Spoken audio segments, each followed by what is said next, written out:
We certainly could. Just in the event of recognizing the time, I want to be sensitive to that. So good to see you, Linnea. Good to see you, Todd, Jeremy, everyone. Yeah, and we can at least get through presentation on that. If they show up before we get to motions and things, that might be nice to squeeze in between if that happens. But for now, we can get started. So I'll call us to order. And first up will be approval of the agenda. We do Excuse actually. me, Sarah? Oh, yes, you want to do a roll call to see who's here, don't you? Yes, I do. Thank you. Yes. So I'll start with, of course, Asada Brown. I don't see her on here yet, but okay. Next would be Monica Dellenberg. Here. Cecily Harris. Here. I've got a terrible connection, though. You sound good. Todd Kemry. Todd Kimmery is here. I thought I saw you. Bob Moeller. Not yet. Jeremy Peichel. Good afternoon. Jeremy's here. Anthony Taylor. Not yet. Kana Brown or Yang. Here. And Tony Russo. Here. All right, so that is a quorum. Okay, good. So then we would move to our approval of agenda.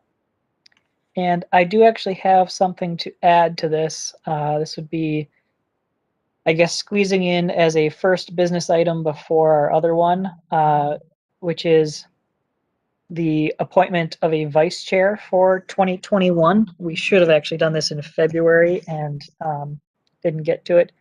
So it would be just an item with a proposed action of appointing Anthony Taylor for that. And we can read that off more as we get to that point. But that would just be an amendment to what was posted for agenda in business item right before one of appointment of a vice chair for 2021. Are there any other comments on that or additions or changes to the agenda? I move approval of the amended agenda. Okay, thank you, Jeremy. This is Todd Kimmery. I second that. Okay. I guess we can just do a voice vote on that, I think, is what we've been told is sufficient for Actually, agendas. Or because there's an amended. amendment. Excuse me, Tony. Since it's amendment, we'll do a roll call. Okay. And I do see Asada Brown is now here. Asada, maybe we could really quick squeeze in your oath of office so that we can have you as a voting member. I'm Sandy. I'm the recording secretary. I see your camera's turned on. Could you just raise your right hand and repeat after me? I state your name. I think you're muted.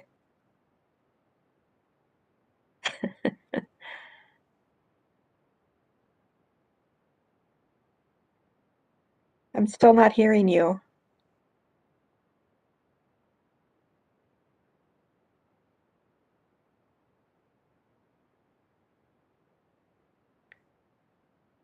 You should have a button at the bottom for unmute, and I think it also works to just hold your space bar down while you talk if that's not available.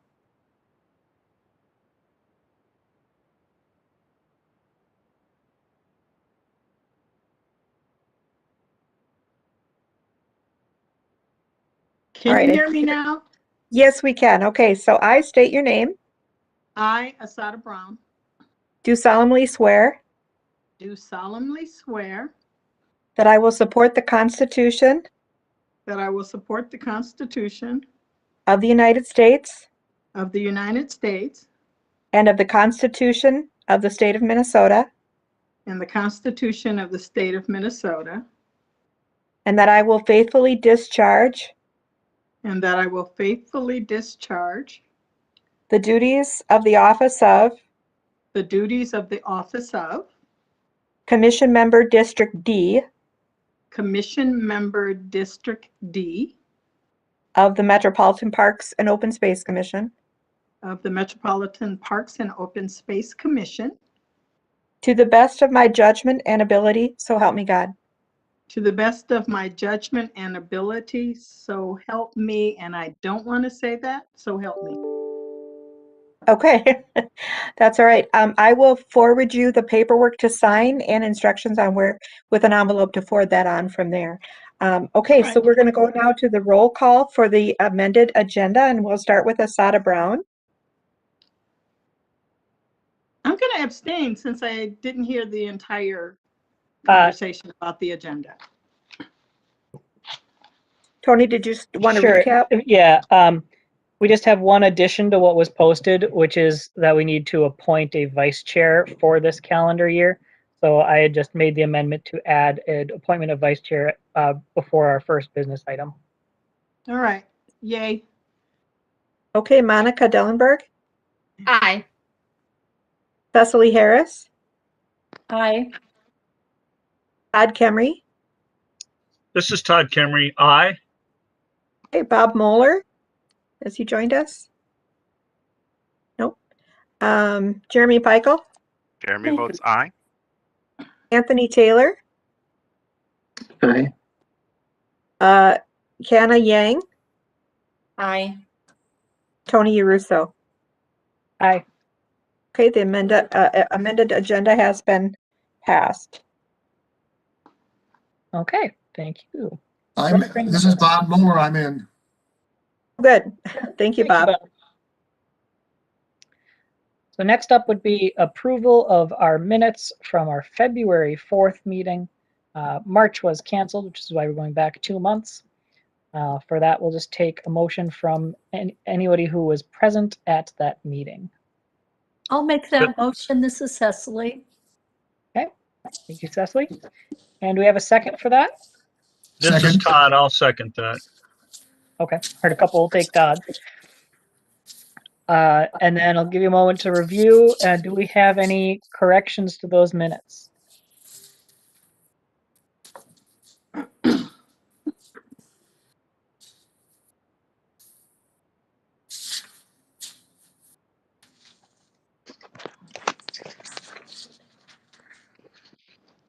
Okay, hearing none, we'll proceed with a vote on approval of minutes for February. Okay, Asada Brown, Yeah. Monica Dellenberg, Aye. Cecily Harris, Aye. Todd Kemry. This is Todd. Aye. Thank you, Bob Moeller, Aye. Jeremy Peichel, Jeremy votes aye. Anthony Taylor, Aye. the infamous Anthony Taylor. I've seen you on the news a couple times lately. Kiana Yang, Aye. Tony Russo. Aye. The minutes have passed. Okay, thank you. That brings us to the public invitation portion of our meeting. I'm trying to look through. I've gotten a couple of emails this week, but I don't believe any of them are actually for this part. Just trying to reconfirm that quick. Yeah, if I messed up on that, I'll come back to it in my report later. So that brings us on to our amended business item. We need to appoint a vice chair. So this is something that's just spelled out in our commission bylaws that we do every year. And the only responsibilities of the vice chair position are to run the meetings in the absence of the chair. So for that, have actual language here.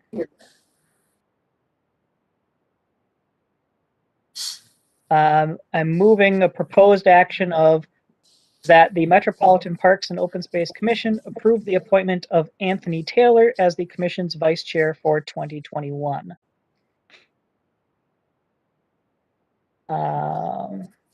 If someone wants to second that, I can read off background briefly. I'd second that. Todd. Okay, thank you, Bob. So just to read off the actual bylaws bit, says section, this is 2C or 11C. The chair shall name a vice chair from the commission members, subject to approval by the commission, who shall act for the chairperson during temporary absence or disability. The term of the vice chair shall be 1 year, commencing the first regular meeting in January. We actually probably should change that at some point because we usually don't have regular meetings in January, but that's what it says. So in accordance with those bylaws, the rationale is I'm appointing or nominating for appointment Anthony Taylor as vice chair subject to your approval. Term would commence April 1st, 2021 and go to the first meeting of the commission in January of 2022. Is there any discussion on that item? Excellent choice. I suppose it would be good for Anthony to actually mention to people that he is in fact willing. We haven't lost him already. Yes, I'm. Like, I'm We'll willing. see. We'll see if he votes yay or nay. yeah. Okay. If there's no further discussion on that, we'll go do our roll call vote on that motion to appoint Anthony Taylor as our vice chair. Okay, thank you, Chair. We'll start with Asada Brown, Aye. Monica Dillenberg, Aye. Cecily Harris, Aye. Todd Kemry. Todd votes aye. Thank you, Bob Moeller, Aye. Jeremy Peichel. Jeremy votes aye. Thank you, Anthony Taylor, Aye. Kana Yang, Aye. and Tony Russo. Aye. That motion carries. All right, thank you. Next up is our main business item for the day, which is a Battle Creek Regional Park Pig's-Eye Lake Unit Master Plan Amendment for Ramsey County. We have Colin Kelly presenting. Go ahead, Colin. And get our slides up for Greg. Thank you. Great. Good afternoon, Mr. Chair, Council Member, and Commissioners. Can you hear me okay?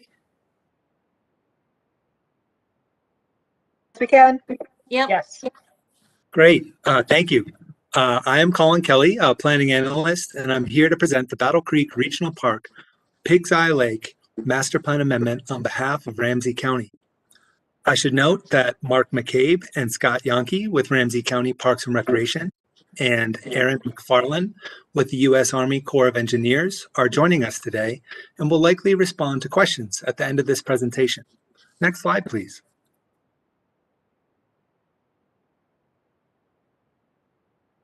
The Pig's-Eye unit of Battle Creek Regional Park is located near the center of the regional park system. The figure on the left is figure 1 in the staff report. The Pig's-Eye unit is located in the southeast corner of Ramsey County and the city of St. Paul. The figures in the center and on the right are figures 2 and 3 in the staff report. The Pig's-Eye unit consists of a 629-acre lake, a backwater of the Mississippi River, surrounded by 378 acres of land to the west and 125 acres of wetlands to the east and northwest of the lake, which is in the floodplain. The Pig's-Eye unit is one of 4 units in Battle Creek Regional Park and one of 2 that are managed by Ramsey County. The Indian Mounds and Fish Hatchery units are managed by the city of St. Paul.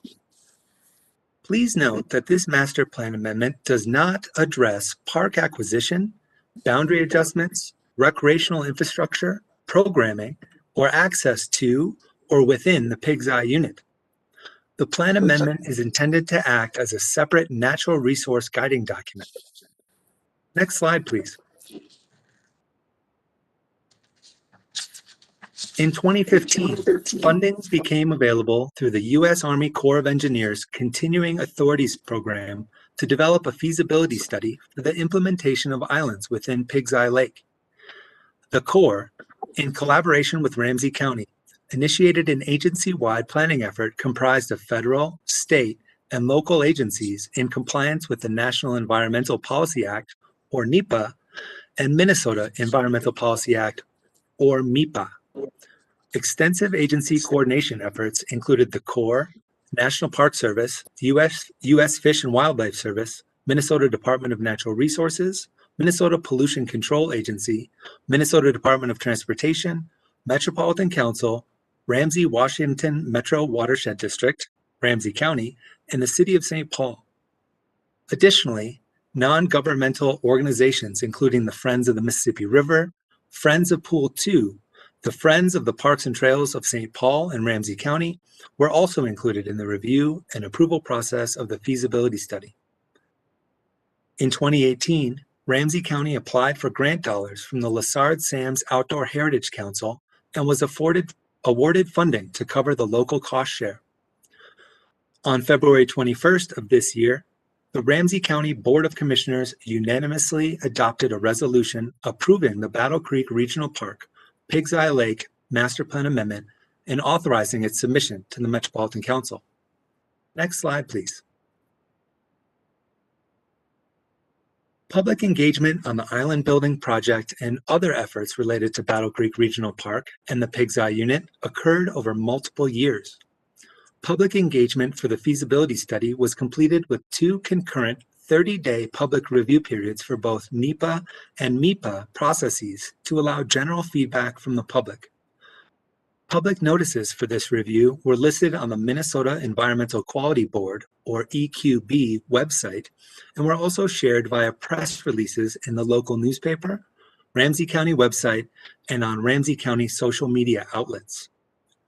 Additional public engagement related to Battle Creek Regional Park and the Pig's Eye Unit occurred during the development of Ramsey County's Park and Recreation System Plan in 2018 and the initiation of a planning process to update the overall Battle Creek Regional Park Master Plan in 2019.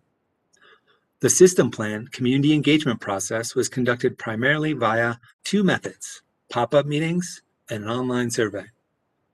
Currently, there is a separate, larger master planning effort being conducted for the overall Battle Creek Regional Park. A robust public participation process for this effort was launched in the spring of 2019 and included several pop-up events, stakeholder discussions, community forums, a design workshop, and an online survey.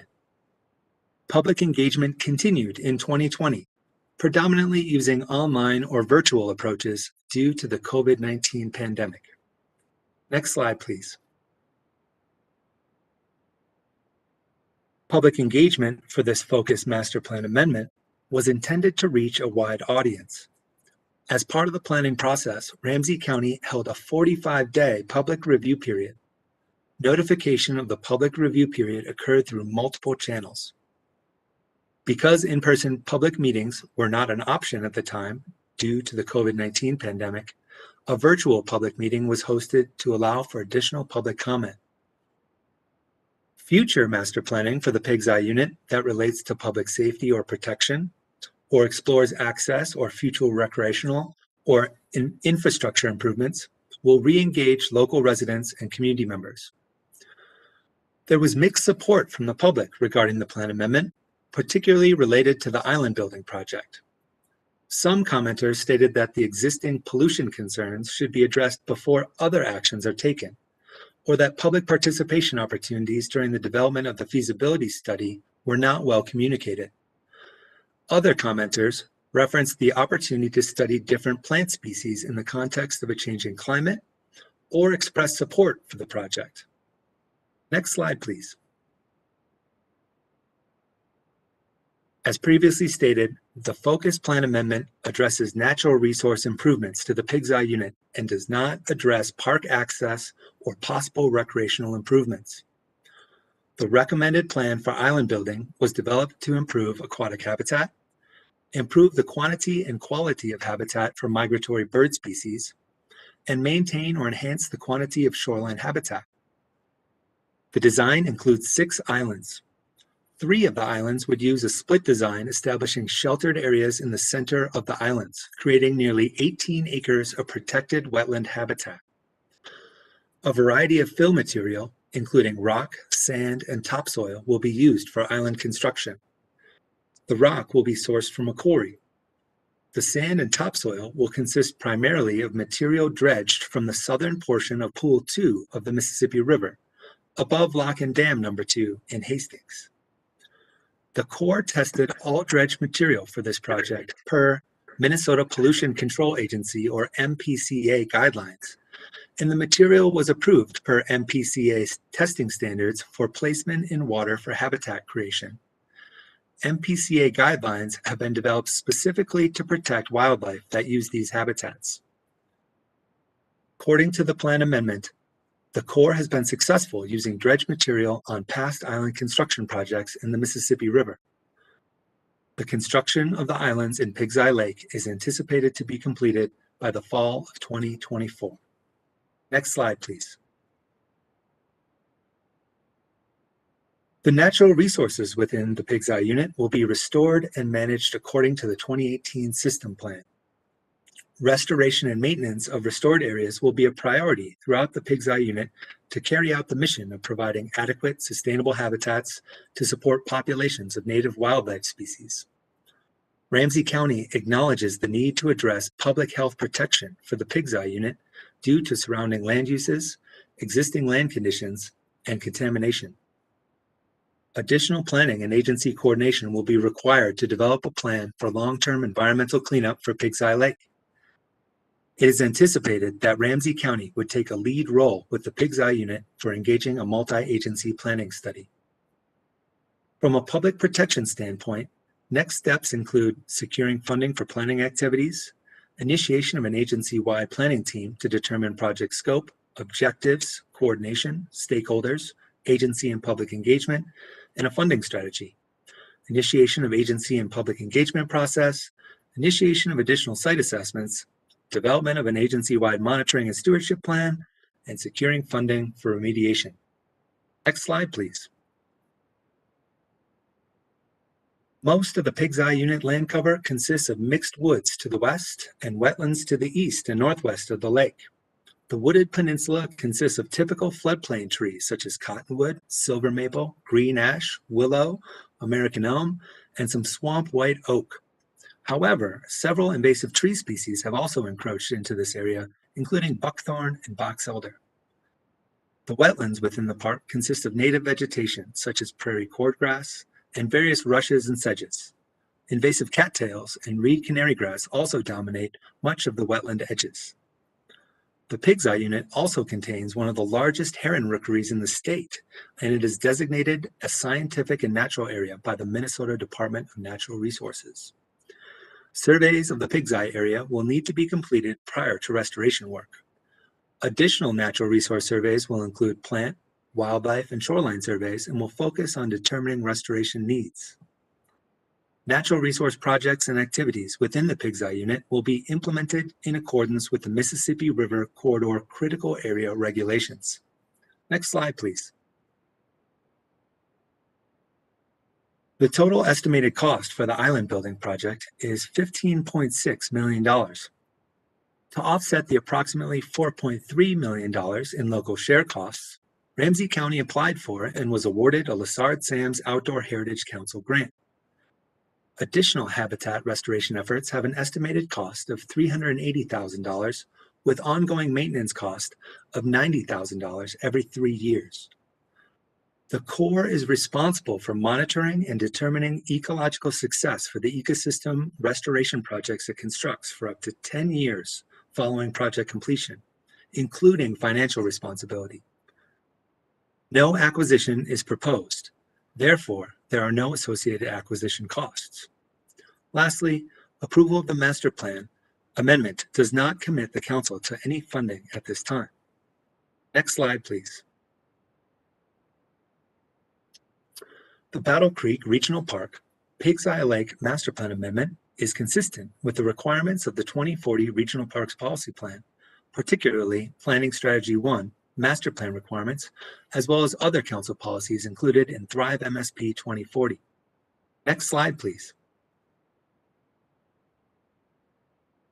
The proposed action before you then is that the Metropolitan Council approve Ramsey County's Battle Creek Regional Park Pig's Eye Lake Master Plan Amendment, require Ramsey County to continue to coordinate with the Army Corps of Engineers and the Metropolitan Council during the development and implementation of the Island Monitoring Plan, as represented by Ramsey County, acknowledge the Corps' responsibility for monitoring and determining ecological success for the restoration projects it constructs for up to 10 years following project completion, including financial responsibility, and require Ramsey County, prior to initiating any development of the regional park, to send preliminary plans to the Environmental Services Assistant Manager at the Metropolitan Council's Environmental Services Division.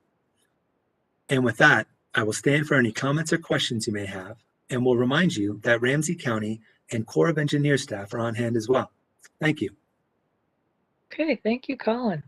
All right, commissioners, what questions do we have for Colin or Ramsey County at this point? Hi, this is Cecily. I have 6 questions to start with. And Okay. they're not in any order. And Colin, thank you for the presentation. It really clarified some of the other questions because I had to read the report several times just to make sense of what was going on. So first of all,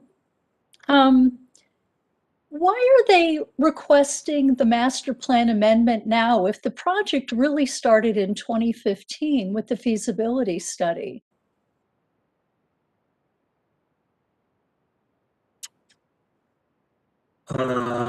Mr. Chair, Commissioner Harris, I can start on that one. And of course, we have others to weigh in on. Oops, looks like Colin is having some internet problems, so I would be happy to attempt to answer your first question, Cecily.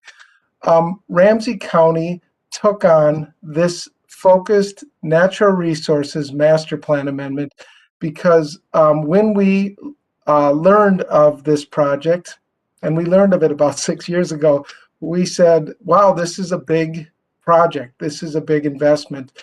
And we asked Ramsey County to, before they did the project, to conduct a master plan amendment.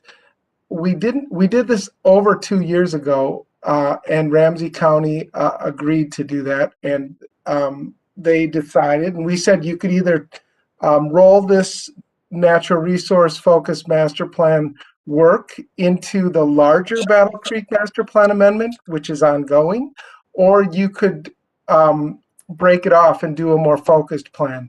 Ramsey County decided to do that more focused master plan. Thank you. That's very helpful. My next question for clarification is, Colin, I believe you had a slide about the funding. So it sounds like, there's Army Corps funding that supported the feasibility study. Then Ramsey County applied for Lessard-Sam Outdoor Heritage Council funds. So I got really confused. Is that not planning funds? I think your slide said money is still needed for planning. Mr. Chair, Commissioner Harris, can you hear me okay? Yes, we can now. Excellent. Sorry about the internet before. Not sure what that was all about. Yeah, for the island building project per se, the bulk of the funding is indeed being supplied by the Army Corps of Engineers, and the local share is being covered through the Lessard-Sam's grant funding.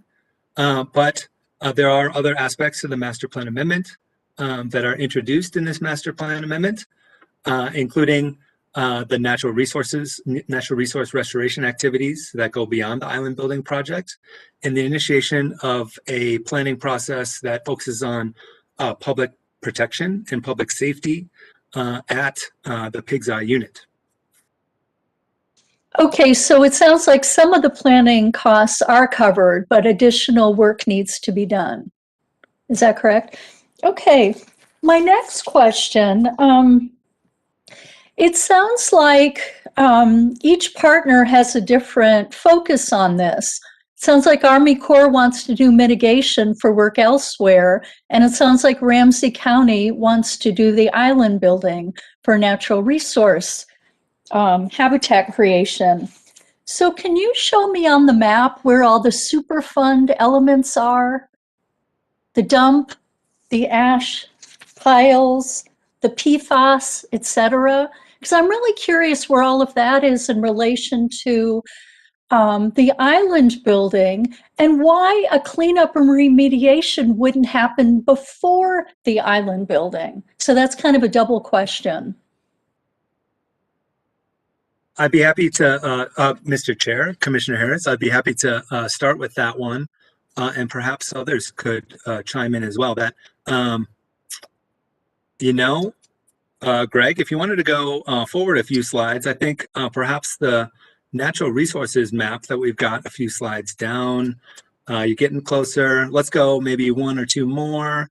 Yes, I think this is a good one because it shows a little bit more of the overall context. So on the north end of the map you see on the right side here is the portion where the former dump is and was located. Forgive me, Commissioner Harris, if you could just help me to respond to some of the other navigational questions you had here. Well, I'm just curious, where all the cleanup will need to take place. So it's on the banks, not in the lake per se, or we probably don't know where the PFAS is. Mr. Chair, Commissioner Harris, I will defer to Ramsey County staff for following up further on this question. Okay. Ramsey County, what do we have there? Hi, this is Scott. This is Scott Yonke with Ramsey County. Can everyone hear me? Yes, thank you, Scott. All right. Thank you for the great presentation, and Chair and Commission members, I'll try to answer the question as best as I can. So it sounds like the question is why was the island building project put before the long-term environmental remediation? And there's a couple of reasons behind that. I think Colin did mention that the ash ponds are located in the northwest corner, kind of where those 4 white boxes are on the aerial. And then the MPCA Superfund site or the Pig's Eye dump is located on the very northern end of the lake. So back in 2015, that's when the feasibility study started. And that was to look at environmental ways to restore Pig's Eye Lake, and island building was one of those beneficial ways. So that process had started already back in 2015. Now, per that process, what really happened is it really started and sparked a lot more additional discussion as we were going through there about the potential contamination that may be located in the Pig's Eye area. And right now, the predominant location of those contamination areas are on the northern side of the lake. But as part of that feasibility study process, there was a lot of testing and analysis that was completed, and sediment samples were completed on the lake.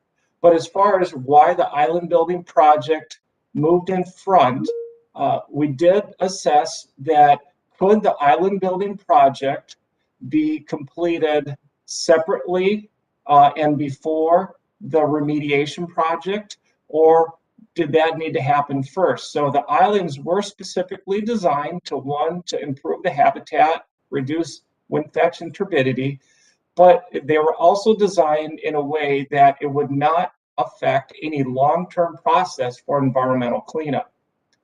And then lastly, the funding that was tied to this project, there's a large amount of funding that was tied from the U.S. Army Corps of Engineers for the feasibility study, and additionally for the island building project.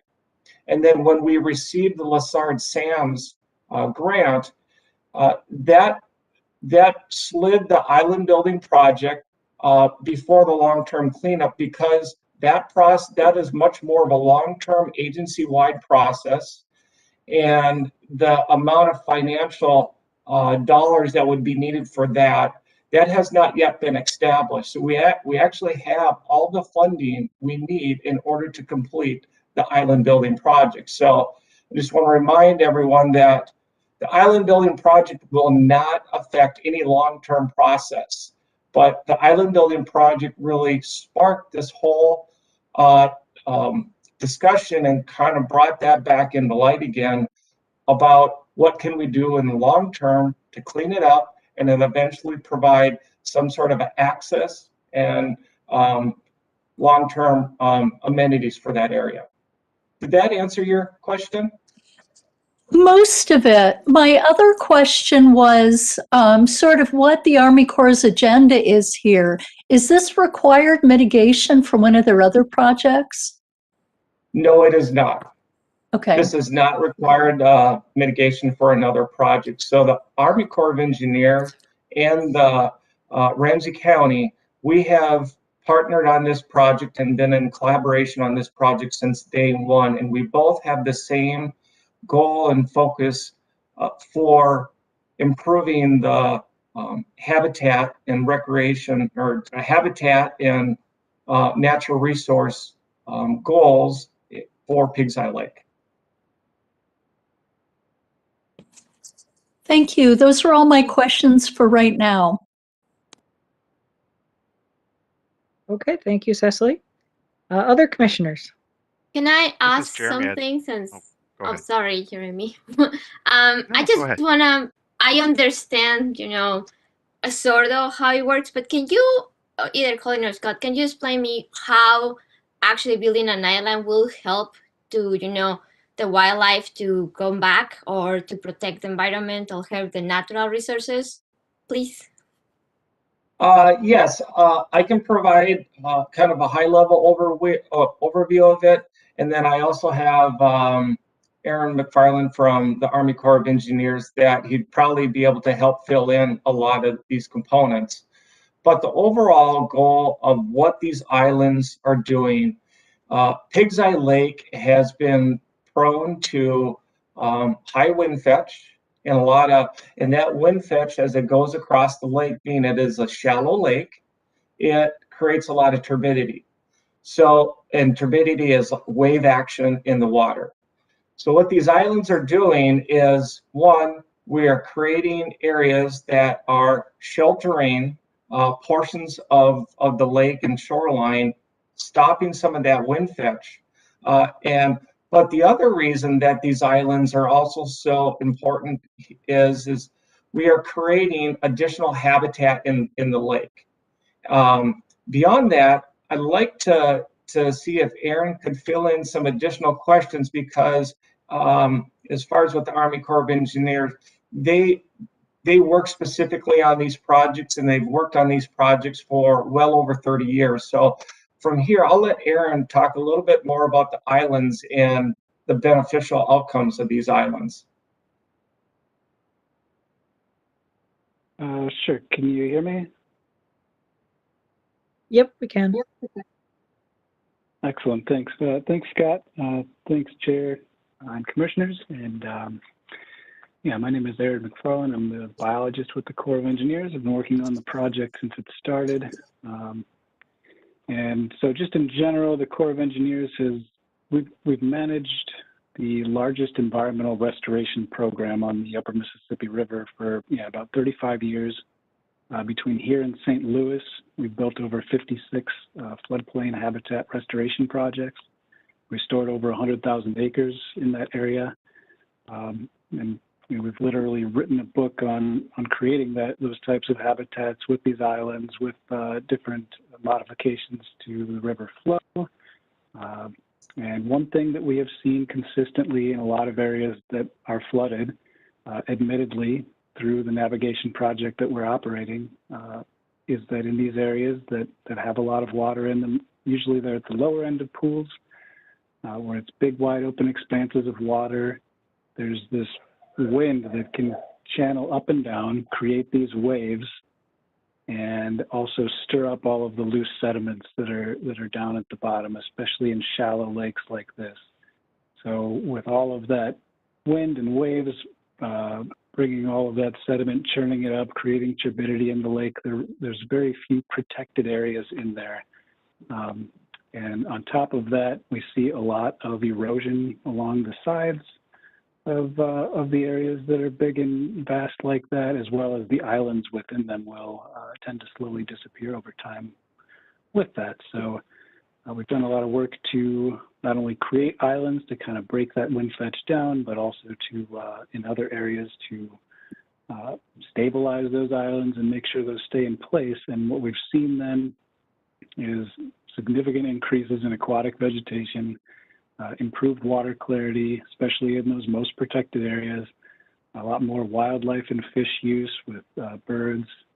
And these features are stable, they're lasting, and I think we've got some really good designs here. I can point you to some projects like in Pool 5 for on Spring Lake Islands and Pool 8 Islands, but many others that we've done around here that would be good examples. And I think there were a couple in the report as well. Does that help at all? Oh, yes, yes, it does. Thank you so much. Yeah, thanks.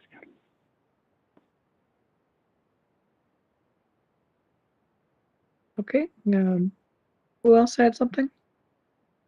This is Jeremy. I'd like to speak a little bit about this. Yeah, go ahead. So I had the privilege of seeing this project in the test phase or the feasibility phase back when I was at the Forest Service and went to some core partner meetings. And so it was really exciting to see it sort of return from my past life. And I love the structure of what's planned here and what's going on. I'm curious though about the risk to the island building improvements from future remediation activities. I know there's a lot of rock construction planned here, and some of those remediation activities could be silting the construction. I wonder what mitigation measures are planned to protect the investment in this island creation. Aaron, do you want to go ahead and answer that, or would you like me to answer?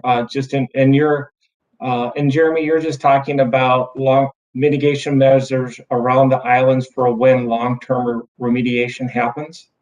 Correct. As you move into that, because it seems like this is a funding convenience to advance the island building project, where it would be ideal, obviously, to perform both of those at the same time, or the remediation first and then the construction. So I'm just concerned about protecting that creation once established. Aaron, I'll be happy to. Yeah, thank you, Commissioner. Council member. Sorry, I'm not very good at that.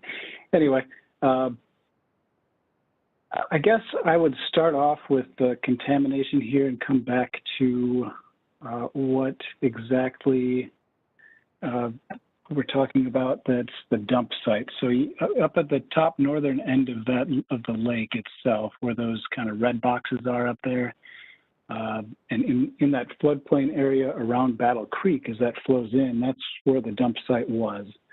So, and you may be familiar with this already, but hopefully it helps. So most of the remediation that's necessary is also up in that area as well. So all of our testing for contaminated sediments in the lake itself revealed that much of the lake below that northern portion where we're putting the islands doesn't have a lot of contamination. So what, for example, what's been focused on in the cleanup so far, starting in 1999, the MPCA actually did address some of the biggest hotspots of contamination at the dump itself.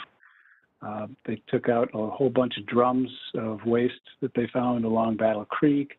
They put in a lot of organic rich soils along the shoreline of the lake, and along some of the Battle Creek area itself too, to try and soak up some of those contaminants.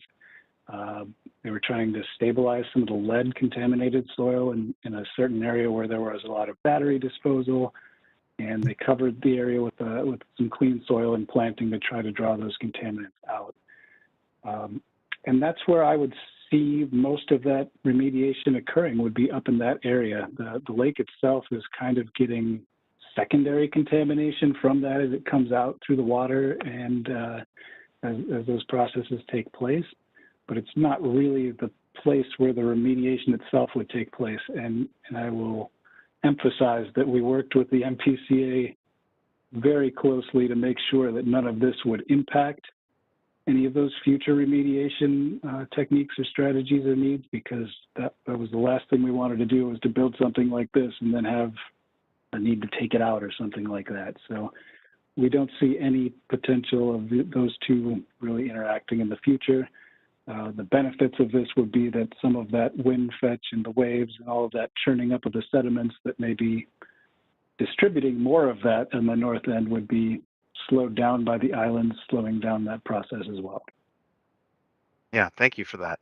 I have two more questions and then I promise I'm done.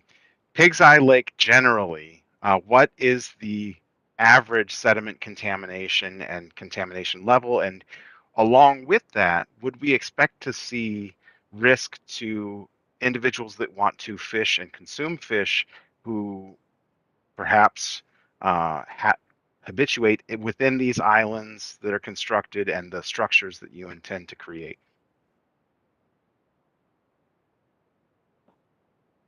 Yeah, thanks. I would need to pull up the report to really get you numbers on that. If you're looking, you sound like you may be interested in those really specific. I mean, just general for the chemical numbers, purposes or just of this generalities. discussion. Okay. Yeah. So for the purposes of this discussion, yeah, in general, that northern area, kind of halfway between where the shoreline looks like it starts on that map on the north end and then the island itself, that was the area where the MPCA and a lot of their studies had found some of that higher contamination level. And everything else in the lake is at general lower levels. We found some hits of things, but nothing that exceeded an alarming level within the lake itself, or that would be harmful to those aquatic life. For fish, you know, the DNR does put out, I think there's a Pool 2 advisory on what to eat overall in Pool 2, really, as fish are pretty mobile. I don't know what specifically would need to be done for that. I do know that fishing has been strong in Pig's Eye Lake for a long time. There's been commercial fisheries in there that have come in and netted some fish out of there and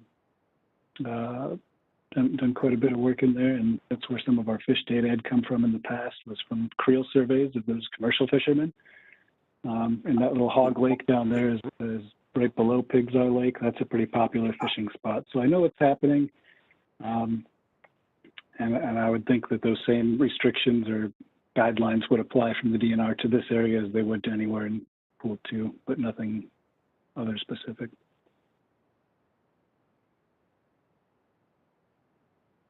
Thank you. Tony, I yield back. Great, thank you, Jeremy.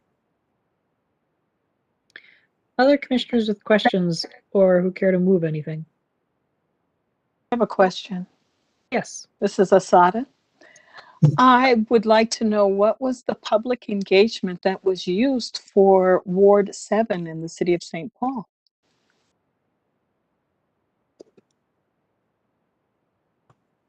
This is Scott Yankee with Ramsey County Parks. Are you referring to the island building project or the overall master plan amendment? How about both? Okay. So as far as the engagement for the feasibility study, there was extensive partner agency engagement, as Colin had highlighted in his presentation.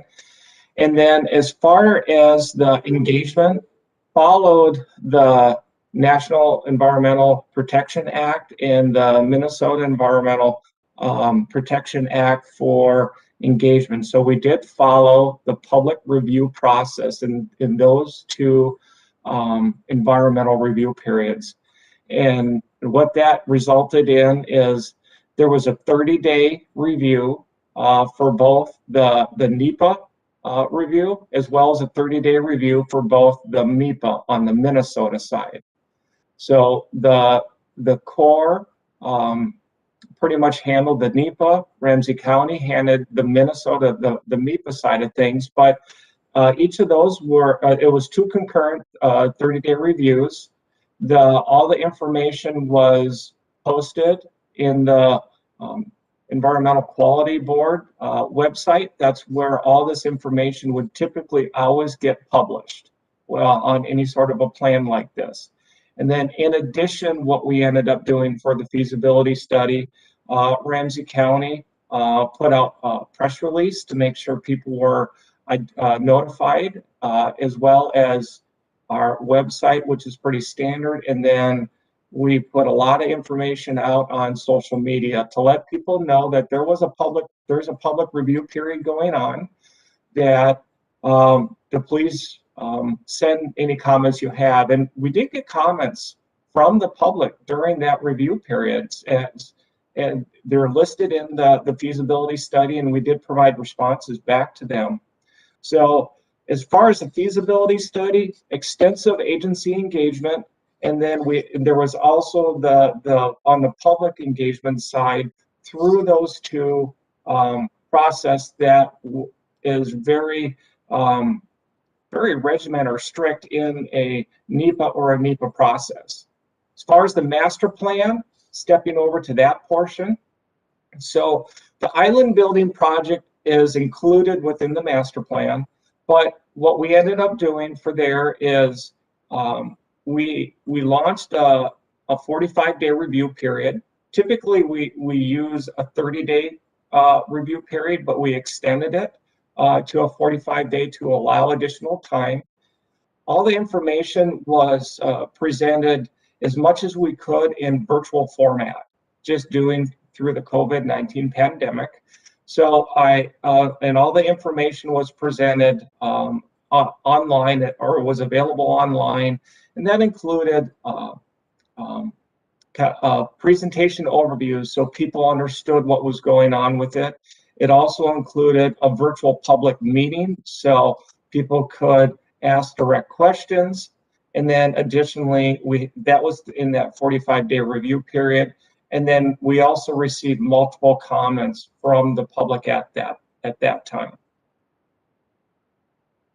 Thank you. Can you tell me specifically how you engaged communities of color or any of the neighborhoods that have concentrated poverty that could possibly be affected? I need specifics on how you engaged those 2 communities. So as far as specifics on engaging those communities, when we didn't hold any focused meetings with those communities, we had overall engagement on this plan, and that was it was tough going through the COVID time period as far as that, but we ended up trying to engage those communities as much as possible, working with advocates that were out in the community to try seek as much input as possible. As far as we notified some of the district councils that this project was out there. We didn't specifically have a meeting with the district councils, but were notified that this information was out there to have people review it, provide comments back, and then also as far as joining the virtual format meeting that we did have. Thank you. Hi, could I ask a follow-up? We received a lot of emails today, and a number of the emails were from people who perhaps live in that community or represent that community. And I'm curious why the city of St. Paul is not a partner on this project or didn't submit a letter of support. Yes, I can try and answer that question. So as far as the city of St. Paul, so as we're talking about the feasibility study, the city of St. Paul was part of that agency task force that was part of that. So they were at the table there. and then the island building project was combined into the master plan amendment because that was one of the components of that. Now, we did reach out to the city of St. Paul. We requested a letter of support go through their city council. There was, at that point, they did not want to move forward and bring it to the city of St. Paul with one of the council members. They felt that the engagement components were lacking on that, for the project. But keep in mind that these projects were completed over several years. So the feasibility study is kind of a different project inside the master plan because we followed those federal and state environmental policy acts, and then you also have the master plan component to that. So it was a decision by the city of St. Paul not to bring it forward to the city council due to they said that there was a lack of engagement with the community. Scott, excuse me, Chair Uruso, this is Emmett, the Parks Manager. I just wanted to clarify because I think this is a confusing area. The Pig's Eye unit has the large part of it is owned by Ramsey County, owned and operated. The city of St. Paul has a portion of the Pig's Eye unit also. The lake area is largely Ramsey County owned and operated. One of it's not a requirement of the planning process, but one of the things that implementing agencies such as Ramsey County often do is reach out to neighboring communities or partner agencies and ask for a resolution of support. I'm not sure, but my understanding is the council member from this area is exactly what Scott just said, decided not to forward the resolution of support to the full city council. So they didn't consider it because she decided that that was not something she wanted to pursue or support. Scott, is that accurate? I'm just trying to be really clear. Yes, that is accurate, Emmett. Chair, this is Councilmember Atlas Ingebretson. Could I ask a clarifying question? Certainly. Thank you. So just to clarify, what I heard Scott say is that they didn't want to, the city of St. Paul didn't want to take that step because they felt like there was inadequate engagement that occurred. Is that accurate? Did I hear that correctly? Yes, you did hear that. You did hear that correctly. Now, as far as the engagement that we did go through, the feasibility study is a very technical natural resource plan, and that one, being that it followed the NEPA process and the MEPA process, we followed the public engagement components within that master plan, and that's why that was the public review periods. Now, as far as the master plan component, that was a different level of engagement outside the feasibility study. So the feasibility study was from 2015 to 2018, and then the master plan was completed after that. So the master plan engagement was much different than the feasibility study. So when the city of St. Paul indicated that they didn't want to move forward on that, it's not that they were in opposition of the master plan.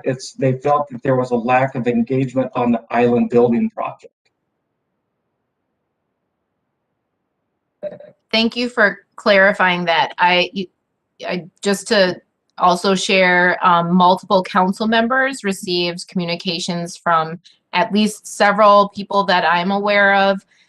One of them being a council member from the city of St. Paul, related to the shared concerns around engagements, particularly of historically under included populations. And so I just wanted to share that piece of information with the commissioners. I know maybe all of you or some of you also received some communications. I received some additional questions from some of my colleagues on the council. I would offer a couple of thoughts, just that we uphold values throughout the work that we do around advancing best practices in equity and inclusion, and offer that we do have regulatory things that we have to meet as public agencies. We should also strive to not treat them as the max of what we could do, but treat them as the minimum of what we can do. And to my knowledge, there's nothing that precludes us from taking those additional steps. And I know that my council members will have questions and concerns around that value that's shared across all of the work that happens at the Council of Advancing Equity and Inclusion.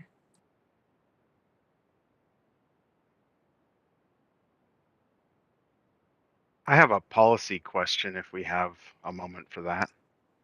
Perhaps Emmett could address it, or Tony. Sure, go ahead. Okay, so I'm looking at the parks policy plan, as one does, thinking about the fact that this is sort of a pulled out natural resources component of a master plan amendment. Do I have that captured appropriately? Okay, so recognizing that, I know that there is also a requirement for equity analysis and public engagement. Is that covered in the park that we will see at a future date, or is that also supposed to be reflected in this natural resource component amendment to the master plan? Chair, Commissioner Peichel, thanks for that question. When the council approached Ramsey County about the need for a master plan amendment to the Battle Creek Pig's Eye unit, it was prior to the establishment of the equity analysis requirement. So when we went to Ramsey County, we sat down and we went very specifically through the policy plan, and we detailed what exactly they needed to address with this master plan amendment. Ramsey County, they continued to address those factors. So the larger Battle Creek Amendment master plan that Ramsey County is currently conducting, and this is a question that I have talked to Scott about a number of times, there is a robust equity analysis going on with that. And my understanding is that we will be seeing that later this year. That's my understanding. Scott, please correct me if that's not right. Jeremy, did that answer your question? Yes, I think that's, so this, I guess I'm trying to construct this in my brain. We're to consider this as step one of a two-step full plan amendment. And if there are pieces that we would expect to see in a master plan amendment, we can anticipate those to be presented in a future meeting when the remainder of the master plan comes before us. That's my understanding. Yeah, you're getting kind of two pieces here, Jeremy. One is that, yes, there are two steps to this, and we are hoping to see it in that other step. The other is just a timing issue of that the equity analysis requirement that you're referring to didn't exist when they started this. So it would actually even be possible for us to get an entire master plan at this point presented to us that didn't have that, if it had that same kind of timing issue. So we're hoping to correct it by having that in the bigger piece in this case. But in terms of just policy plan things, we may even see things later this year that have the same issue for that timing reason too. That is more clear. Thank you. Hey, this is Anthony. Hi, everybody. I think, one of the things and I just want to back up. I've kind of been looking at this. I've been following the Battle Creek broadly. And one of the things with St. Paul Parks is that, again, it's outside of their parks, and I actually talked to their staff about it and in terms of their support for it.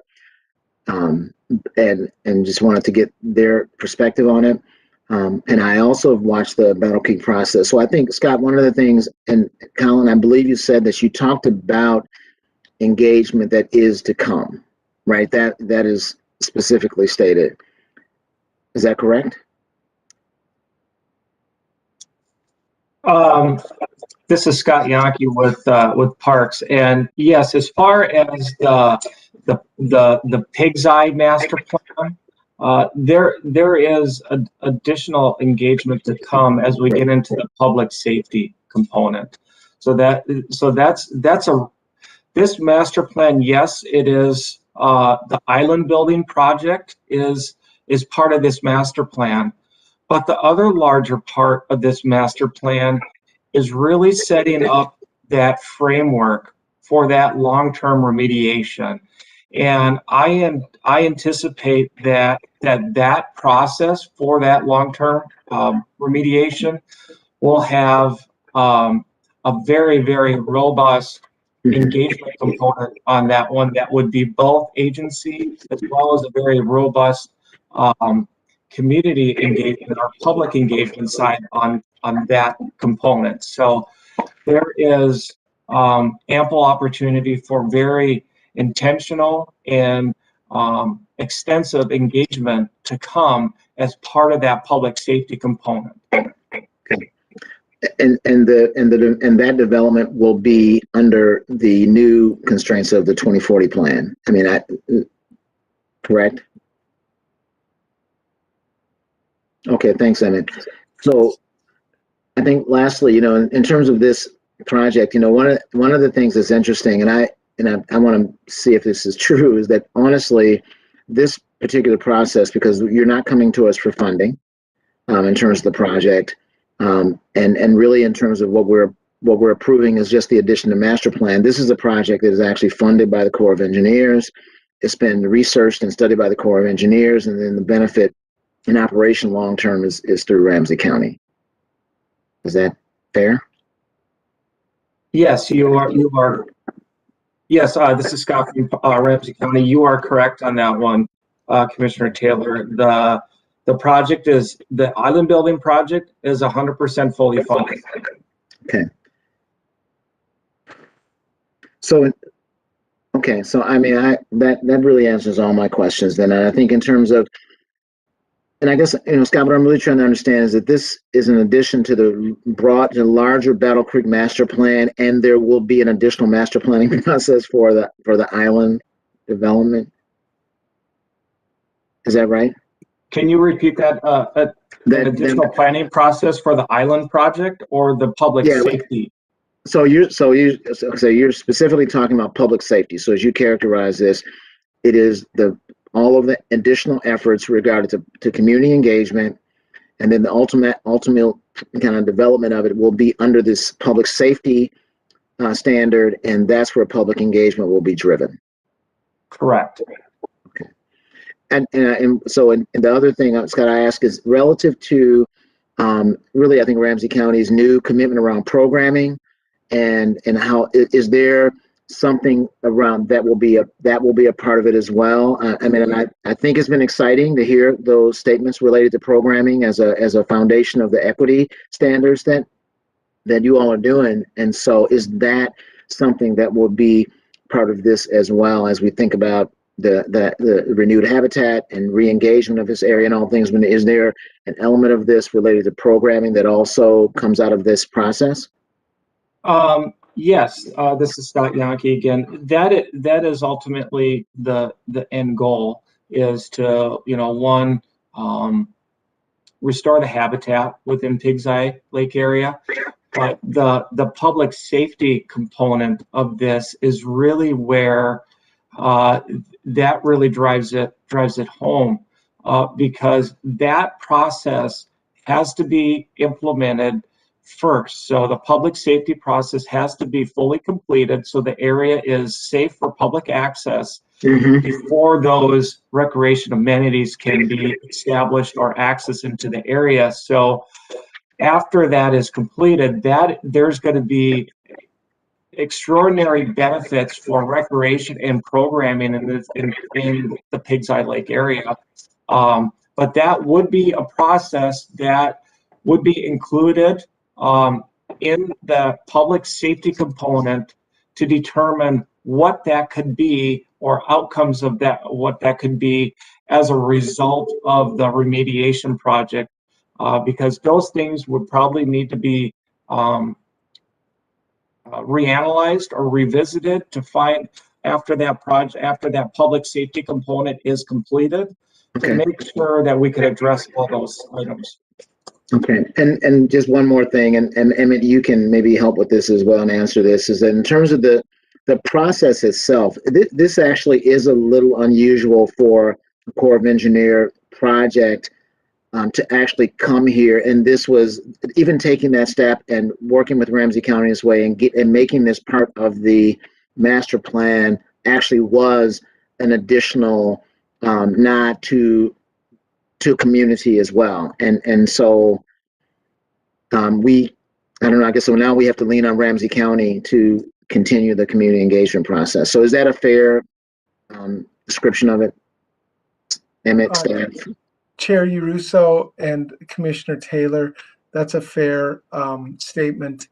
Ramsey County is committed to the focus on this, and this is something that the council and Ramsey County have worked really closely on, is sort of natural resource restoration, island building, stabilization. When it's time for recreational development, conversation about access and so forth, there will need to be another amendment to the master plan, because we've just said that is off the table. This is something that, excuse me, but this is something that really we were so clear about, because we don't believe the area is safe for recreational access or enjoyment. So we really, and Ramsey County agreed. Okay. All right. Thank you very much. I feel like that's important. This is Bob Mueller. Yes, Bob. I'm excited about the plan that's before us, and I think it sounds very positive. But I'm troubled by the amount of commentary that came into my mail, and I guess I'm just curious, what are the implications of doing additional outreach over 60 or 90 days to this overall project?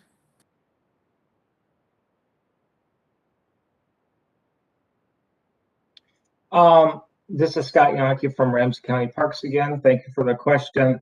At this point, all the planning activities have been 100% fully completed for the island building process. So that process is included within the master plan. So, and we're at a point right now where we need to move forward with that project. We have very strict timelines regarding funding that we have on the project. One from the Lessard Sam's Council, as far as timing in order to complete the project in the grant timeline for there. And additionally, on the core side or the federal side in regards to funding that they have. So we're at a point with the island building project that the design is fully complete. So we do need to move forward with that project. So there could be detrimental implications to that project by delaying it out several months due to a lot of these funding components that we have on the project. Just so I'm clear on what you said, I understand there are some time frame issues on some of your grant money. Are you saying that a 60 or 90-day delay would jeopardize those funds? Yes, I believe they would.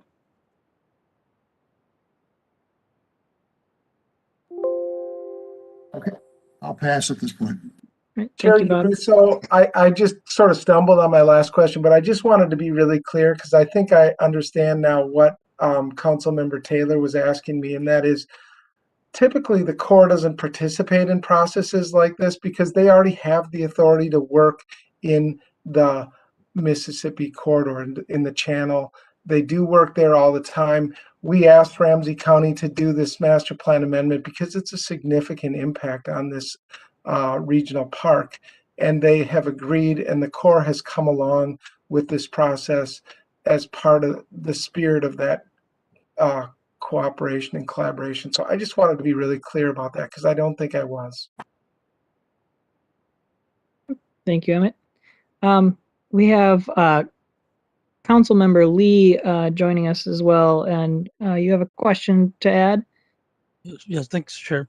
My name is Charlie. I'm the council member for this district, District 13, and I saw a letter from the St. Paul Audubon, and I wanted to ask you here to see if Scott or someone else could help answer it. But can you please tell us what is the projected effects of construction on the egret and eagle rookeries?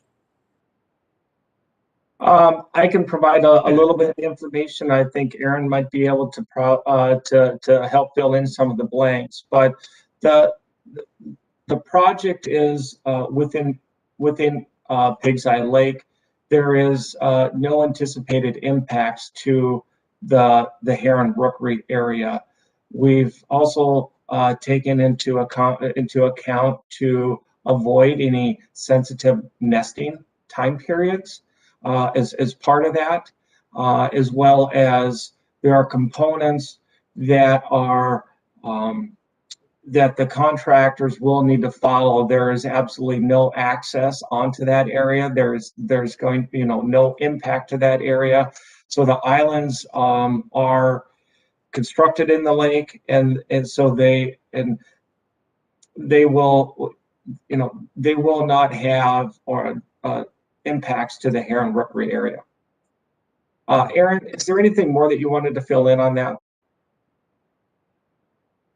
Yeah, thanks, Scott, and thanks, Chair and Commissioner Lee. I would add that we have been working with the DNR and their natural heritage folks and their scientific and natural area representatives. So it's the Pig's Eye Lake, Pig's Eye Island Heron Rookery is a scientific and natural area. So it's well protected in that regard, and we have some restrictions within our contract then to limit both the timing to later in the season and the areas that they can go. Like Scott was saying, any of the barges that would bring material up into the lake would travel through the barge channel that already exists and is used there down at that southern end, if you're looking at a map by chance. So that's highly frequented by barges. And then as you go into the lake, it's very shallow. So there is one staging area that would be afforded within the water. They would work on barges from the water there, which is over 400 feet away then from the northeast corner of the heron rookery, because some of that water is also part of the SNA. So all activity would stay out of there. We don't anticipate a whole lot of additional noise because there's already that same similar activity right next to where we would be placing all of that. So that's all been carefully considered in that and coordinated with the DNR to ensure that those effects would be minimal. Thank you, and thank you to Chair Uruso for letting me speak. Thank you. And it looks like we have a hand up for Cecily. And then I Todd. think Todd's hand was up before mine. Okay, So if you'd like to wasn't go sure. first. Go ahead, Todd. Thank you, Cecily. Yes, Chair and presenters. If I understood one of the points that was made earlier is that St. Paul by reason of a individual council member or committee member chose not to forward the information on to the rest of the council.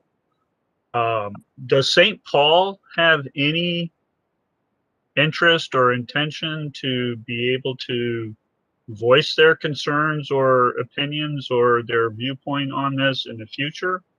Is there any process that Ramsey County has to, or is Ramsey County in any sort of conversations with St. Paul about this unique situation? I think that's my question. Thank you.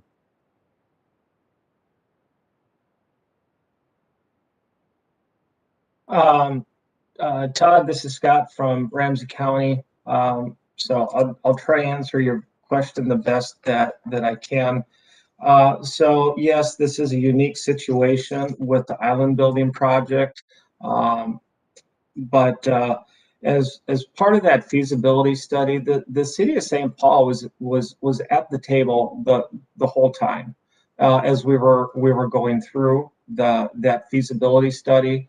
The city of St. Paul, they also reviewed and replied on comments within the AAW that was produced as part of that, and we had responded back to them. But as far as coordination efforts, this project is located in public waters, so it's the jurisdiction of where the city of St. Paul has on that one. It's outside of that, being that all of our work is in the public waters and there's no work above the ordinary high water line or on upland area. So that would trigger a different type of review. So there were no specific reviews that were required going through the city of St. Paul, being that the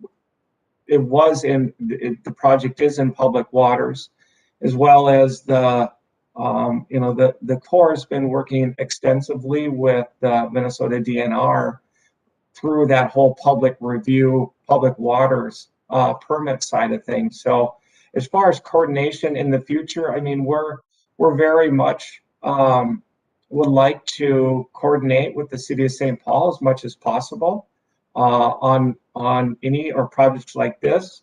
I know that the city of St. Paul Parks and Recreation supports the project, and there's a lot of benefits that could be achieved as part of that. But as a long-term outcome, yes, we try to coordinate the best that we can. Did that answer your question? Thank you, Scott. You did put it in perspective, and I appreciate those answers. Thank you. All right, thank you, Todd. Now we'll go to Cecily. Thank you. And this is kind of a procedural question. I know you're still taking questions from all of us, but I was just looking at the proposed action, and I understand that the item before us is just looking at a natural resource guiding document for the islands for Pig's Eye Lake. It's not everything else. So is there ever a way for us to add another proposed action for when they come back to us on other aspects of Pig's Eye Lake in a future master plan amendment, that they really do a more robust public engagement process, reaching all the populations in St. Paul that we've talked about during this meeting? There are a couple of ways of doing that. I mean, you certainly could, if you wanted to, put it into an actual motion to record that. Otherwise, of course, we have relevant staff here. Even just saying that and having this discussion gives them some guidance there. Also, our third approach is, anything that we say here that's of note goes on to the CDC and council through our liaison member, Atlas Ingebretson, and that also gets communicated a few other ways. So there are formal ways that we could put an encouragement in. It's not necessarily all that concrete because it's just recording an encouragement kind of thing still. And then they are also going to have the rules of our current current parks policy plan in future master planning as well that didn't necessarily apply to this one, as I was saying earlier. So we have a couple of different things on already.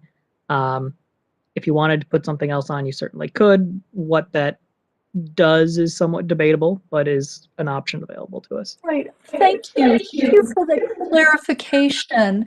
And I guess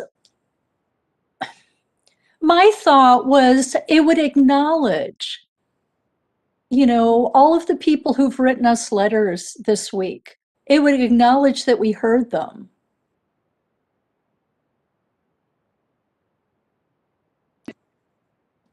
That's certainly a possibility. I think I would leave that to anyone who wants to make or amend motions and then discussion on those actions, whether the feeling of the commission is to do that or not.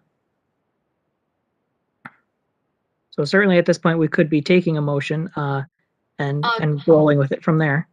Tony, can I add something to that before we move to change motions and everything, please? Sure.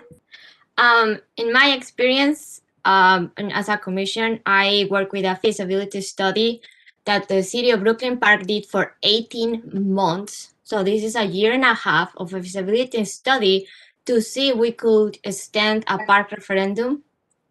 If you know, city of Brooklyn Park has high diversity, so we reach everybody, emails, Facebook, knocking door. It was a huge expense from the city just to make sure that everybody knew what was happening.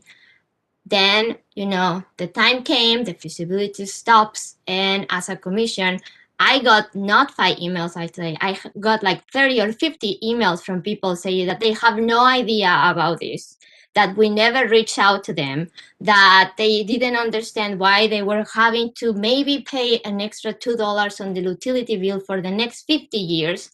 So my point in this is no matter how long you do a feasibility study, how much you stretch it out, sometimes, most of the time, people are going to say that they never knew about it until they see that it's going to affect them. And it's like with the emails that we got all yesterday. The one from the city council was sent to Tony at 4:59 p.m. on Wednesday, 31st, knowing that we're going to talk about it on April. Couldn't he just send it on Monday? So, we know, okay, we have extra time to figure out this. As a new member of the commission here, I have no idea of any of this. I got, the minutes on Monday. I read them. I went there. I checked. My questions were about the natural resources, the impact in wildlife, if this is going to be polluted or not. And then the answer pretty clear. To me, it's totally a clean project that is going to improve our wildlife and our resources. And it has to be stopped because someone say that we didn't hear from, you didn't come to my door and ask me. And this happens all the time. And I'm going to say it even though I shouldn't probably, but this is an electoral year in city of St. Paul. So we should put that in perspective also, even when I know I'm recording and probably I will never be president now, but so you know. So that's it. I just think it's something that we should consider also. Thank you. Thank you, Monica. Tony, this is Jeremy. I'll make a motion of the proposed actions, the 4 items that we saw before, as written. Okay, so we have a motion for the proposed actions from the staff report. Do we have a second for that? I second. Okay, thank you. Mhm. Do we have any discussion on that motion?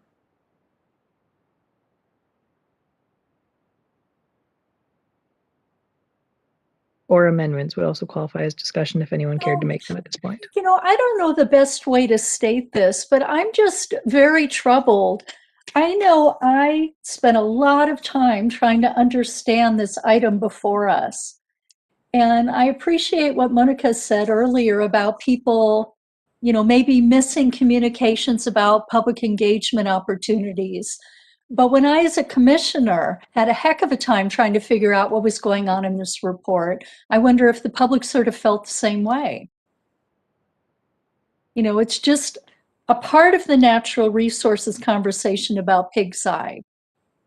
And maybe they misunderstood what we were doing this evening. Yeah, there probably is at least some of that. I know in some of the emails that I got are kind of molding together a few different pieces. There are some concerns for and against on the island project. There are also some things mixed in there about recreational uses concerns that certainly people want to see raised more. That'll come in the next phase of stuff. And I think that was kind of stronger questions about the engagement aspects, even really tailored to those, though there certainly were some both ways. But it is certainly confusing, especially when you get into the jurisdictional issues with the core and stuff like that. It's a little different than most of our stuff.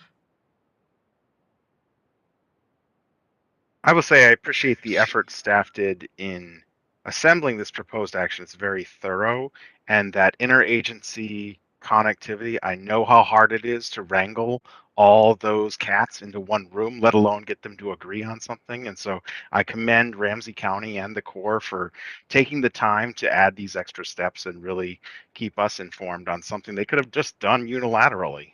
I think that's fantastic. Thank you. Further discussion? Oh, I suppose I need to actually state this question. Sorry, that's my bad. So the motion that was made, those proposed actions to read off, were that the Metropolitan Council, 1, approve Ramsey County's Battle Creek Regional Park Pig's Eye Lake Master Plan Amendment. 2, require Ramsey County to continue to coordinate with the Army Corps of Engineers and the Metropolitan Council during the development and implementation of the Island Monitoring Plan. 3, as represented by Ramsey County, acknowledge the Corps' responsibility for monitoring and determining ecological success for the restoration projects it constructs for up to 10 years following project completion, including financial responsibility. And 4, require Ramsey County, prior to initiating any development of the regional park unit, to send preliminary plans to the Environmental Services Assistant Manager at the Metropolitan Council's Environmental Services Division. So that was the motion. Any further discussion on that?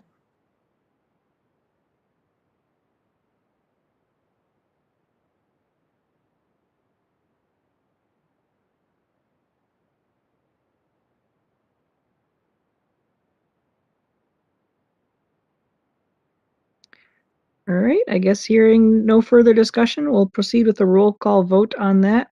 Sandy, you can go ahead with that. Thank you, Chair. Asada Brown? Abstain.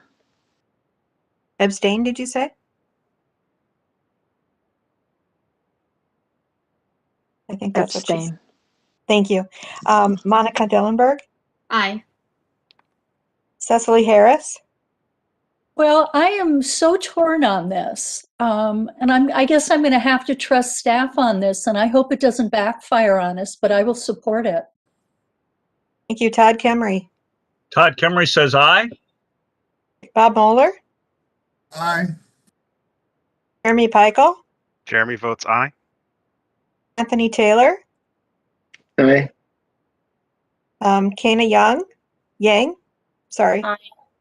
Aye. And Tony Russo. Aye.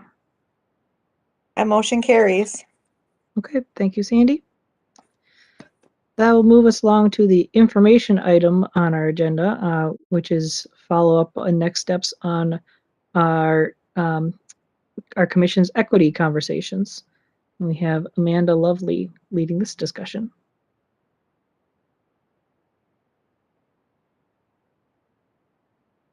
Hello, commissioners and council member and chair.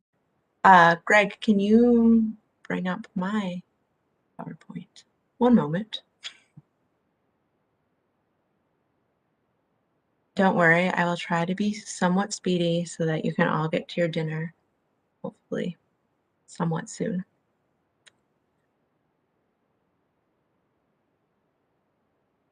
All right.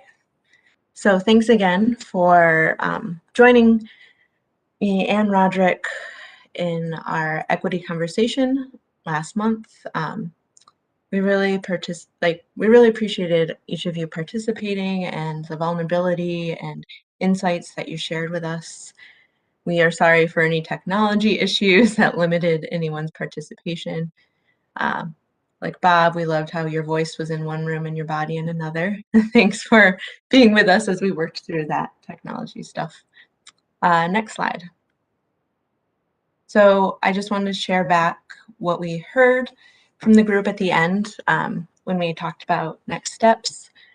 And we heard that there was interest in increased knowledge of amenities and programming in regional parks and trails, help increase the level of understanding among regional park system managers and programmers of the cultural interests and orientations of BIPOC communities, help recognize that parks and trails are more than just a connection to the outdoors, develop a resource toolkit to help advance shared learning about racial equity and the outdoors, and dedicate time to future meetings to continue conversations about racial equity in the outdoors.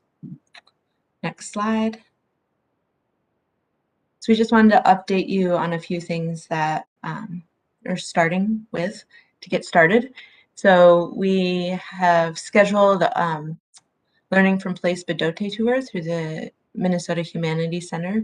That will be for MPOSC commissioners who would like to join, agency staff, and the Met Council Park staff. And that will be happening at the end of September. Hopefully COVID allows it, fingers crossed, that will be in person.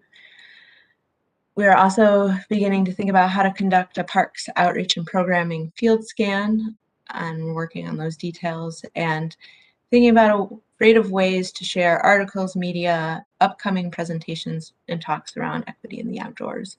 So how to gather things that all of you know that are happening and try to share it across with everybody. And again, we're figuring out the best technology way to do that, and we will get back to you soon, hopefully. Next slide. This is my last slide, but I just wanted to ask, what are your thoughts about continuing equity conversation? What advice you have, and did I cover everything from what we heard from you? So we can stop the presentation so then I can see more of your faces. So just what are your thoughts and how you'd like to move forward with our equity conversation, or what advice do you have for us as we continue this work? And thanks for your time. Okay, thank you, Amanda. Any commissioners or Linnea have advice on where we go next for equity? Also, if you don't want to speak up, you can type in the chat, or you can email us as well if that feels more comfortable for you too. Or if you're just really hungry and having trouble focusing and it comes to you later, I also feel free to email me at any point, because I understand that feeling too.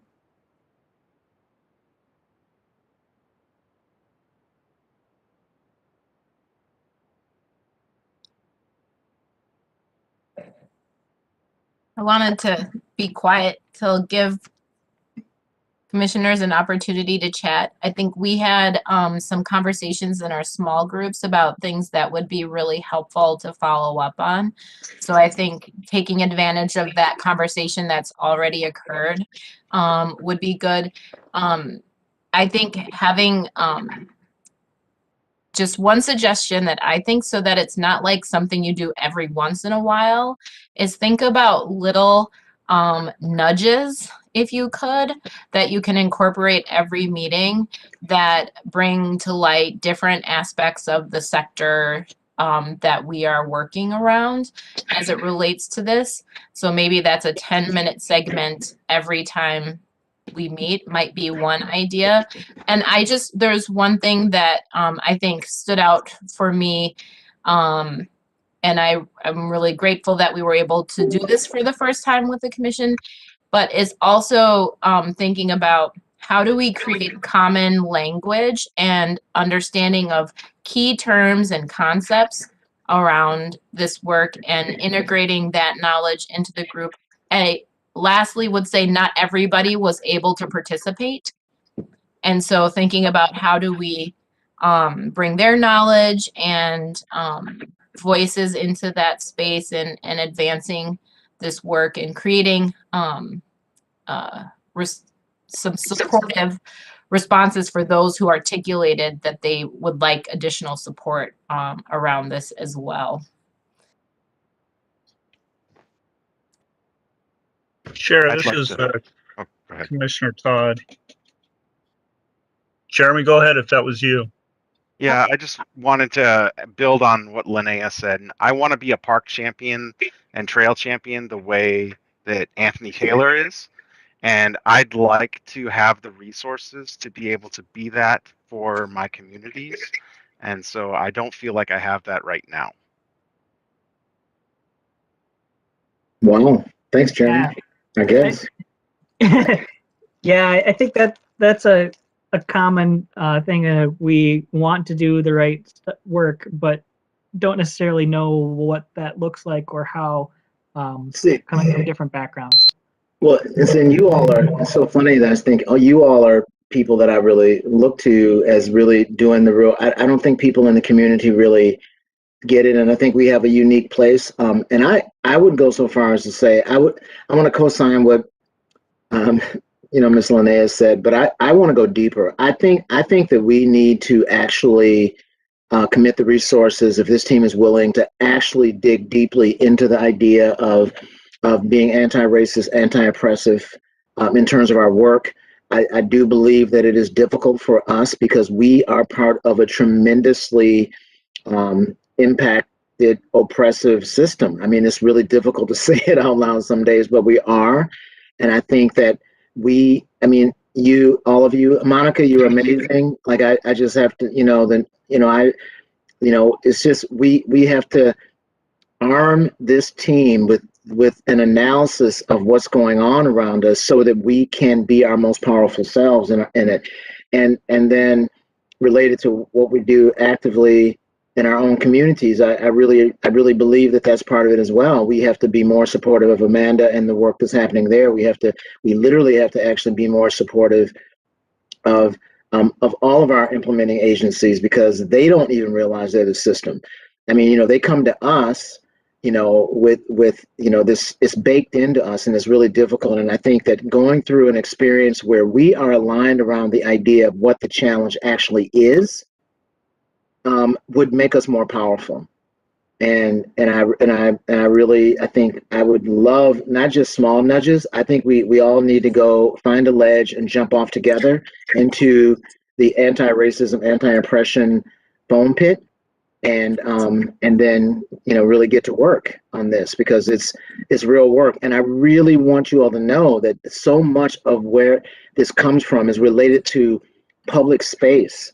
I think that's something that we do not emphasize enough. What we see in terms of the disparities in community are related to the way the policy that was written around the land and where people live and how we divide this up. And it is very, very critically important that we believe that our work in MPOSC through the regional park system, the parks where we live, is fundamentally critical to us dismantling racism and oppression. And you all are heroes for me all the time.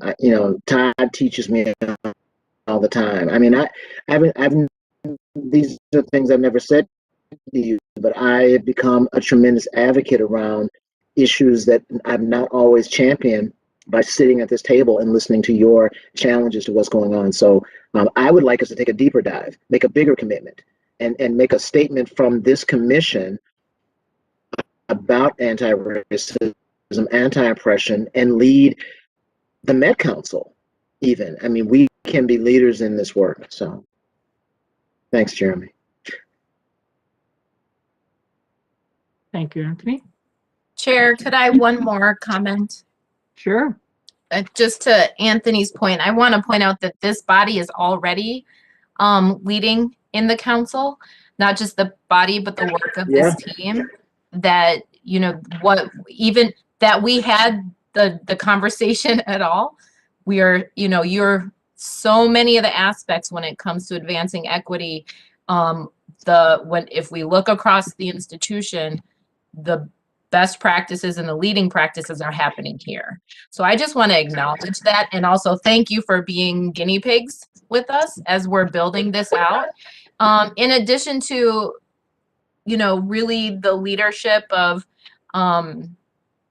a number of the commissioners here, who've been here for a number of years.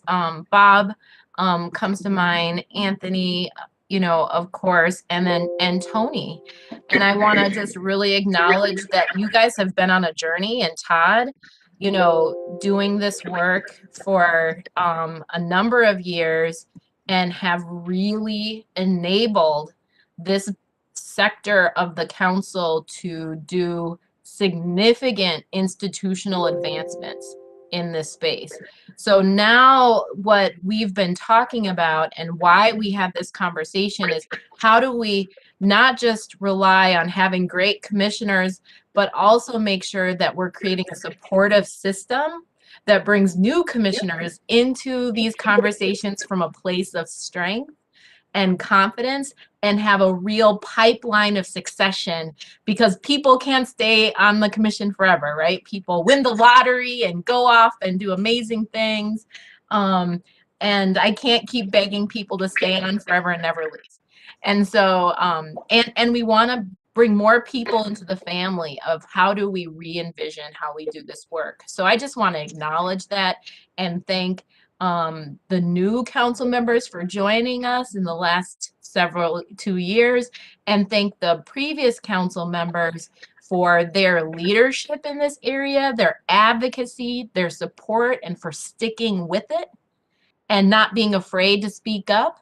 And I want to just reaffirm what's the culture that's here, and not allow us to forget that. So thank you. This is Bob, Mr. Chair, if I might. Anthony, I'm inspired by your challenge to us, and somewhat awed by it, because I don't exactly know how to do it. One of the things that struck me, Renee said earlier, about maybe even just a 10-minute segment each time on the issue of equity. I know that in the implementing agencies, there are a lot of programs going on, and they are feeling proud of them. And perhaps we could listen to some of their best practices. And, excuse me. So I don't know. I'm really in favor of this, and I don't exactly know how to do it, but I do think also that the best practices of some of our implementing agencies would be things we could learn from and build on. Thank you. Hi, and this is Cecily. I just love what I'm hearing from everyone. And as we're all coming at, you know, these very complicated issues in different ways, I'd like to get in the weeds for a second. You know, I like Linnea's suggestion of a standing item on the agenda, but just remember that we all learn in different ways. Some learn by reading, some by hearing, some by doing. And I'm one of those people that learns by reading. So any articles, books, podcasts or whatever would help me get up to speed.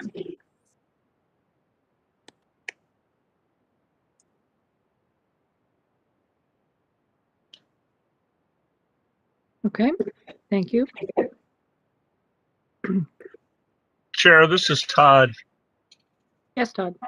Thank you. So at this point, I guess I'm kind of really preaching to the choir. I really did like Linnea's suggestion about having regular. So I think that helps if we're consistent and we do something on a regular basis. So I second that idea that Linnea had. And then again, or in addition, I think Anthony was spot on. It's hard to follow that. That was a great interjection, Anthony, and it's worth taking to heart. That's about it, Chair. Thank you. Okay, thank you, Todd. Any other comments before we move on?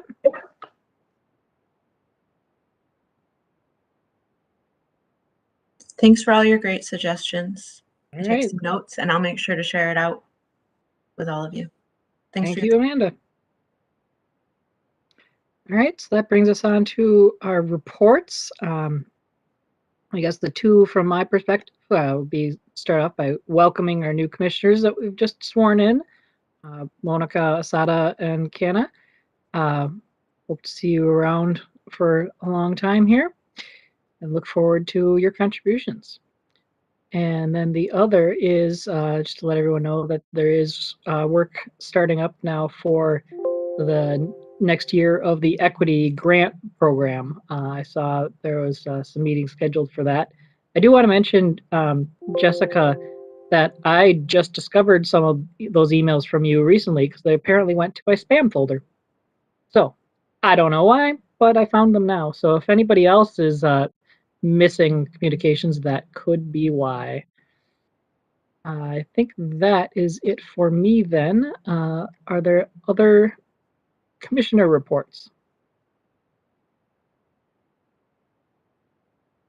Actually, it's Cecily. I have one. I this week have heard from our friends at Washington County Parks. They have two things happening in the near future. On June 8th, at the Cottage Grove Regional Park, there's going to be a ribbon cutting for that launching facility project that we learned about. Was it 2020? I don't even remember now when it came to us, but details will be forthcoming. And at Lake Elmo Park Reserve, based on the master plan and all the interest in having a single track trail, they're starting to design one. It's not funded yet, but there was a lot of public interest in designing one to IMBA standards. Okay, thank you. Any other commissioners? Okay, staff?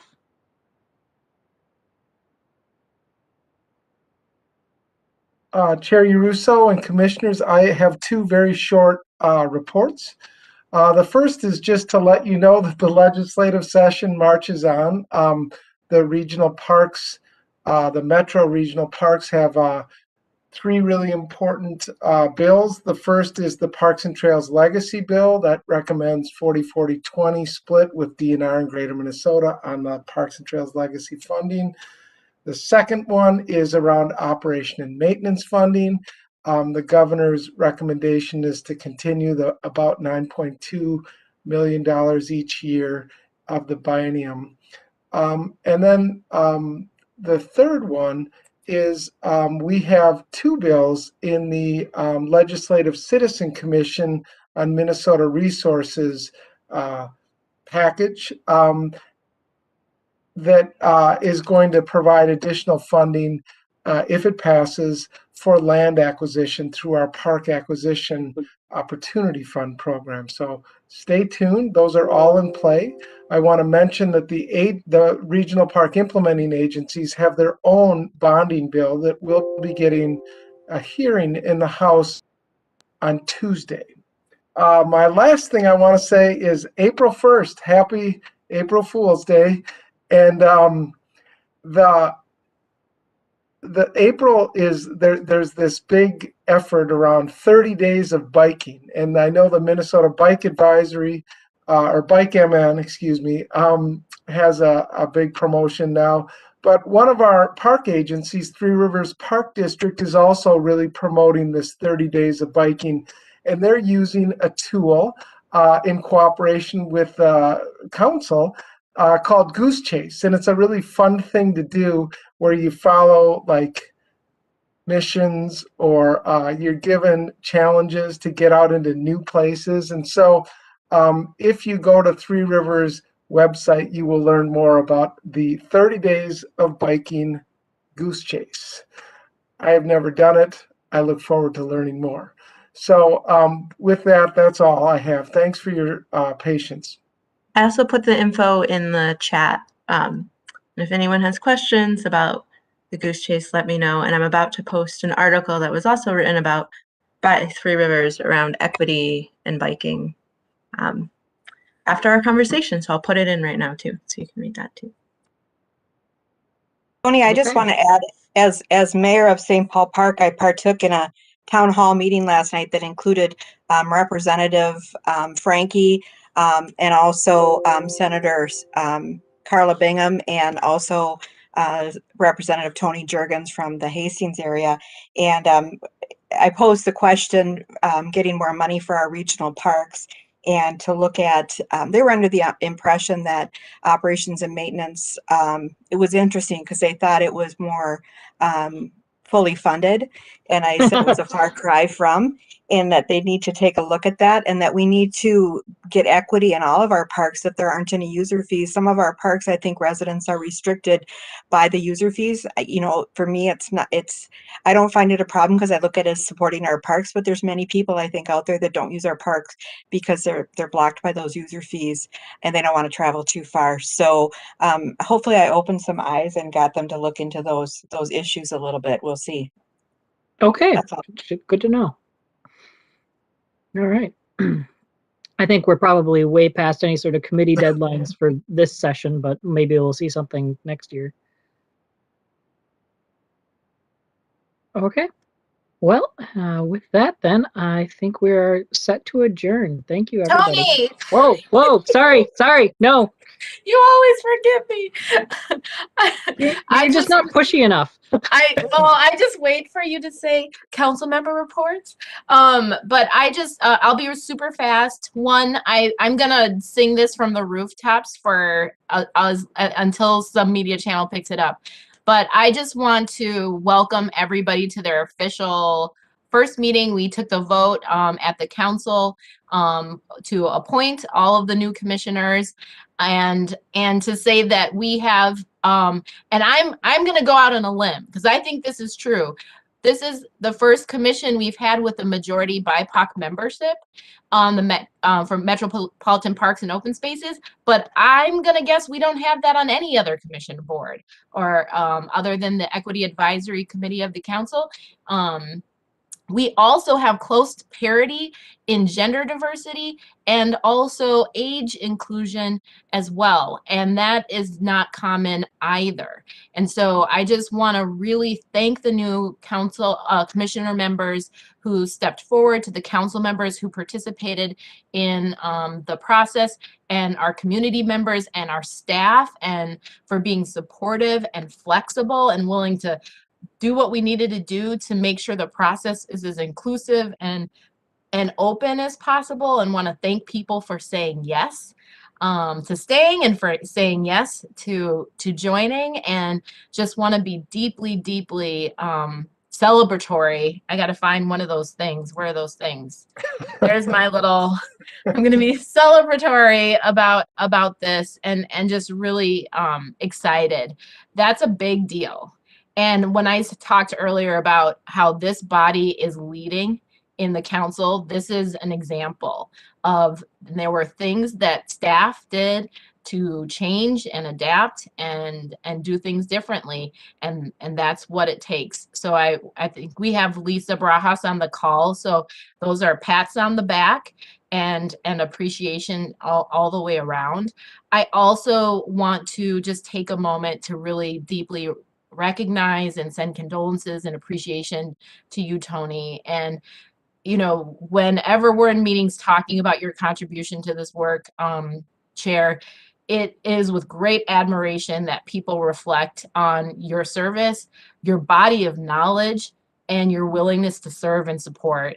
And we know you've gone through a devastating loss, and I know we all sent condolences, but I just also want to make sure we take the time to recognize you. And you are and have been a great asset, not just to this body, to other bodies. And I'm just very grateful to count you among people I know and have been able to reach out to, and has been such a wonderful support for our community and for the state of Minnesota. So I just wanted to take an opportunity to say thank you. All right, thank you. All right, with that, now I think we're ready to adjourn. Thanks.